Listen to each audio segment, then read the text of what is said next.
Hi, my name's Ollie, and in this Politics Explained video, I'm going to go through how to answer 24-mark core ideologies questions in Edexcel A-level politics. This video is structured into 5 key sections, which I'll put timestamps to in the description if you want to just skip to them. The first one's on kind of general information about the questions and how to approach them. The second one's on how to write introductions. The third section's on how to structure your answers, which is obviously a little bit different to the 30-mark essay questions you do in UK politics and UK government. The fourth section's looking more specifically at how to write main paragraphs with some really useful examples to show you kind of some examples of writing and how you can use the strands and the thinkers in order to kind of develop your arguments. And in the fourth section, we're going to go through how to write conclusions. So the PDF I'm using in this video, which you should be seeing up there, can be found if you follow the first link in the description, where you'll also be able to find lots of other resources, including 12 detailed ideologies, core ideologies, essay plans. So that's 4 each for socialism, conservatism and liberalism, each of them on the state, society, human nature and, well, or the economy.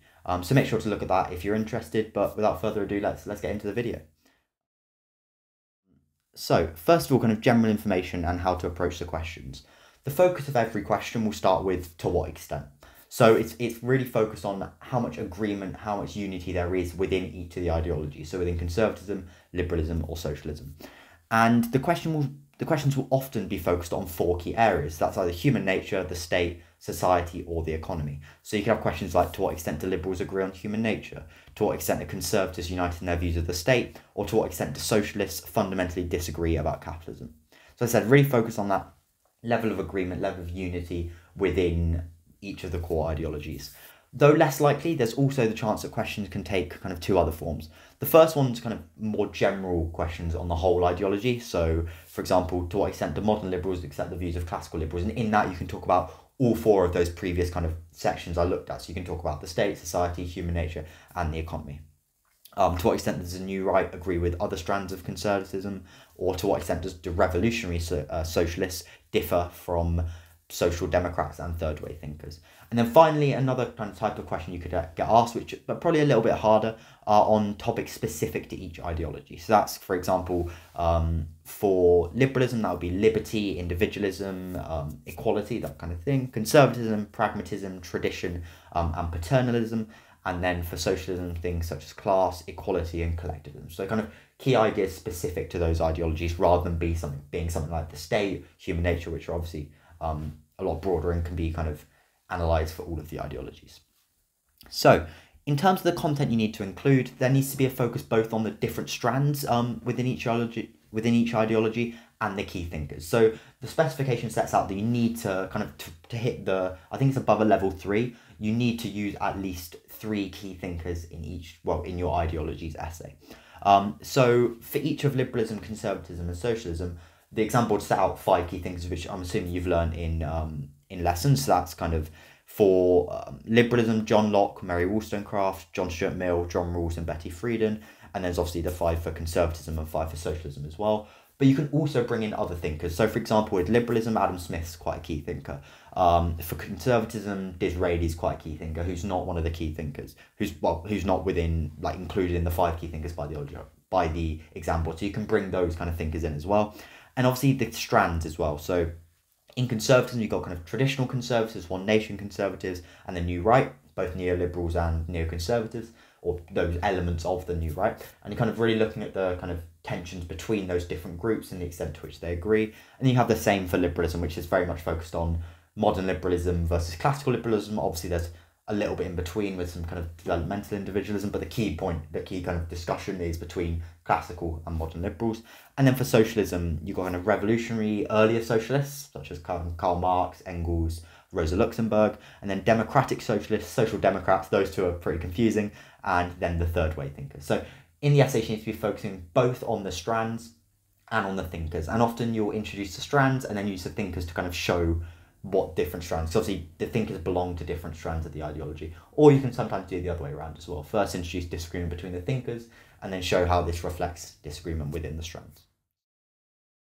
So first, looking at the introduction. So the way you write your introduction will be very similar to the kind of introductions you write in your 30-mark essays for UK politics or UK government, have a look at the video I've done on the Politics Explained website for how to write A-level politics essays. In that, there'll be a bit more detail on how to write introductions, as well as kind of a formula for it. But it'll be very similar. So start off with an introduction sentence, kind of defining any key terms and setting the scene. Then you want to be setting out the key arguments for each side of the argument. So each side of the debate. So say the question's on to what extent do liberals agree on human nature. You'll first set out the arguments that liberals do agree, then set out the arguments they disagree, and then finally what you're going to have is your overall argument. This final judgment is something kind of students often find very difficult, and it is really difficult in these ideologies essays. And the key point in terms of really reaching the top marks, reaching those A stars, is rather than just saying there's more agreement or there's more disagreement within the ideology, it's really setting out why. So for example, rather than just saying, as I've got in this example, where you should be seeing up there, overall Conservatives mostly agree in relation to the economy, you need to go into a bit more detail and explain why you've judged that there's more agreement than there is disagreement. So something like, overall Conservatives are united in their views on the economy to a significant extent. Whilst there are certainly some differences on the level of intervention and the reasons for their beliefs, Conservatives' support for capitalism and maintaining hierarchy are more important and central to conservatism. So that's really arguing why those agreements are more important than the disagreements in relation to the kind of broader ideology in order to answer the question. That's really hitting those A-star marks. So it's that structure you're looking for. First, a little introduction sentence. Then you want to be setting out the both sides of the argument, which will also set up your paragraphs in the essay. And the final thing is adding your judgment. So I've got an example here on to what extent liberals agree on the economy. Just feel free to read through that, pause the video and read through that, or download the PDF from the website. But that one should show how you can really write that introduction. Okay, so now moving on to how to structure these 24-mark essays. So as the question is only 24 marks, you're going to have a bit less time to write it. So you're going to have around 30 to 35 minutes compared to the kind of 40 to 45 minutes you have for source questions or essay questions in UK politics and UK government. And therefore your answer is going to be a little bit shorter. And though kind of writing 3 main paragraphs in between your introduction and your conclusion is would be ideal, right? You often won't have kind of time to do that. And often what I suggest to students that I tutor is doing 2 main paragraphs. So 1 for agreement, 1 for disagreement, with a couple of points within each. So kind of 2 points for agreement, 2 for disagreement. Though that's definitely not kind of the only way you can answer questions. What could be good for a particular essay is doing 2 paragraphs for agreement and 1 for disagreement, or 2 paragraphs for disagreement and 1 for agreement, with kind of 1 point for each. Or if you think it works for a particular essay, you could have for and against paragraphs, like kind of is often suggested for the UK politics and UK government essays. Though that is often a little bit more difficult for the ideologies questions, as the kind of points don't really often match up as well, and it might be difficult to find those kind of 3 points for each side. So I said a bit of flexibility within it, but often what works is work out what works for you, but often what's good is doing those kind of 2 detailed paragraphs, 1 for agreement and 1 for disagreement. Though if you can get those 3 with kind of 2 for agreement, 1 for disagreement, go for that as well, or 2 for disagreement and 1 for agreement. In the kind of essay plans on the Politics Explained website, so I've got those 12 detailed essay plans. Most of them are structured with those kind of 2 detailed paragraphs, but a couple of them have the kind of structure, the 3 paragraph structure as well, with 2 paragraphs for agreement, 1 for disagreement, or vice versa.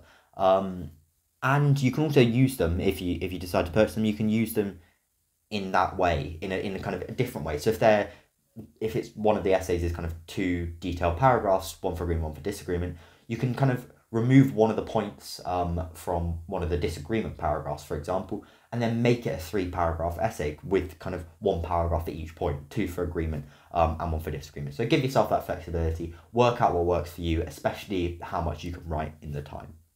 But kind of in terms of a starting point, I'd say try and do those kind of 2 detailed paragraphs, or kind of start with the 3 as well, depending on the essay.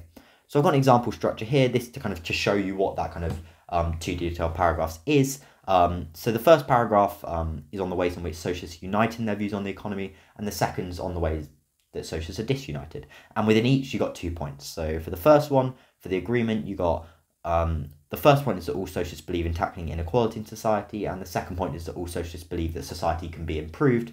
And then for the second one, the disagreement it's disagreement over equality of outcome within society, and disagreement over how society is under capitalism.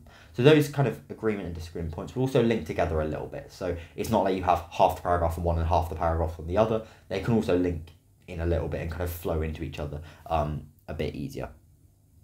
And then obviously make sure you have an introduction and conclusion apart from them. So now going into the main paragraphs, and it's kind of really showing how you can use the strands, you can use the kind of key thinkers to really make those points. So again, no fixed way to do it, but kind of a useful way to kind of start is, say you're doing an agreement paragraph, start with the point of agreement. So what is your point of agreement? Explain, like kind of introduce it and explain it. Then go into the strands. So say your point of agreement is that there's agreement between conservatives on, for example, the state, that there should be some state, there should be some level of state. Then you go into the strands to explain that. So firstly, traditional conservatives think this, and you could cite kind of Hobbes or Burke. And then the new right think it as well. And that really explains that agreement. And in doing that, using the strands and then using the thinkers to explain those strands as well. So it's about using both strands and thinkers to explain your points. And then kind of once you've done that, at the end of the paragraph, if you have 2 points, obviously you're going to be doing that twice, right? First introduce the point, then explain it with the strands and the thinkers, and then do it for the second point. And at the end of the paragraph, as I'll show in the examples, you have a bit of evaluation as well, kind of really summing up what you've said, and evaluating, okay, how important are these in relation to the overall question. So I think the most useful kind of way to do this is to show it through an example. So this example here is for the question, to what extent are conservatives united in their views on the state? So this one is quite a long paragraph because it's got 2 points within it. It's that detailed paragraph on agreement. Hopefully it should be useful in kind of showing it. So this is an agreement paragraph. So there are certainly some important ways in which conservatives are united in their views on the state. Though they advocate a much smaller state than socialists do, one area of agreement is that all conservatives recognise that the state should play a role in society. As they believe it is necessary for order and security, they therefore see the state as the product of human needs. So that's the point. They're setting out the kind of point of agreement, the first point of agreement I'm looking at. Now it's explaining it with reference to the strands and the thinkers. So in this one I kind of started with the thinkers. So Thomas Hobbes, a traditional conservative, so referencing the strand he belongs to as well, was key in setting out that without the state there would be anarchy, and life in the state of nature would be nasty, brutish and short. So kind of Hobbes' really key quote. He therefore saw the fundamental purpose of the state as providing order and security. So that's kind of really setting out the first strand. Even neoliberals, who are committed to free market capitalism and a very small state economics, is that referencing another strand now to show the agreement between the strands. And here I started with the strand, recognise this need to provide order and security.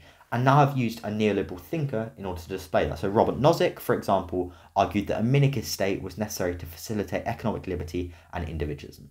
So that's that kind of first kind of introducing the point and then explaining it with the strands and the thinkers. And you can see, if you want to kind of pause the video, or kind of download the PDF, you can look at the second point of this paragraph for another way I've done that. Now I'm going to look at the second example paragraph I've got, which is a disagreement paragraph.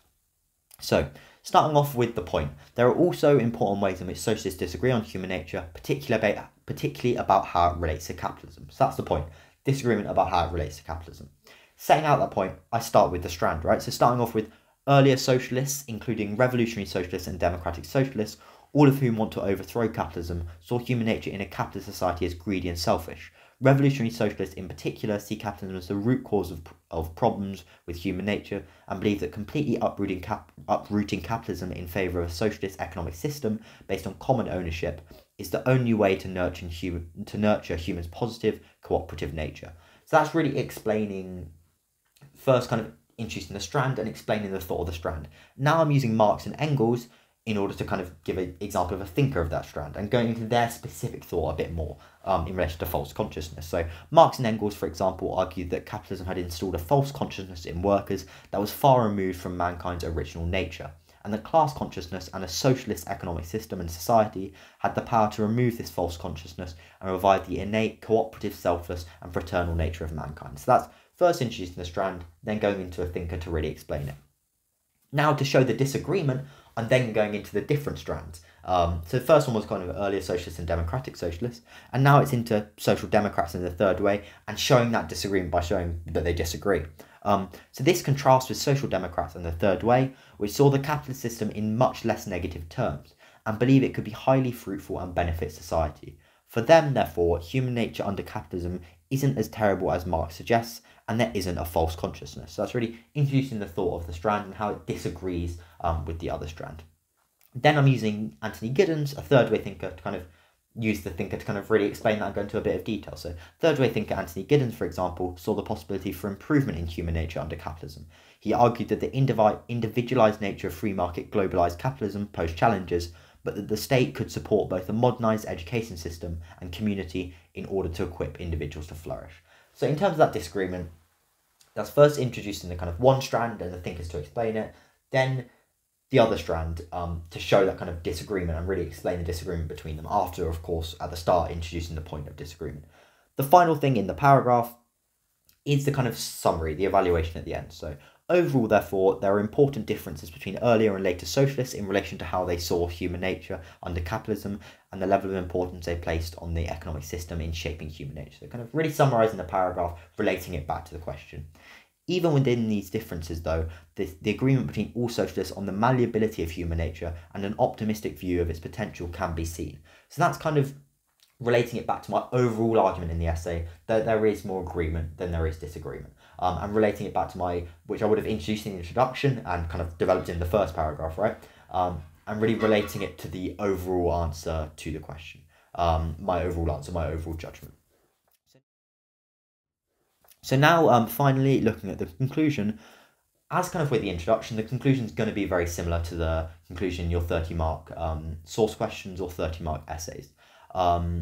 So make sure to look at that video as well. But the kind of key point is really bringing together and synthesizing your argument and clearly stating to the examiner that you've answered the question and your justification for it. So got this example here: to what extent are liberals united in their views of human nature?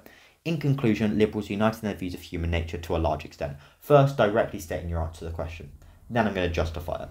Whilst there certainly is a disagreement between classical and modern liberals in relation to the extent to which they believe individualism can be pursued without the help of the state, this disagreement is outweighed by the agreement between all liberals that humans are rational beings guided by reason and self-interest, and that women should be treated as equal to men in this regard.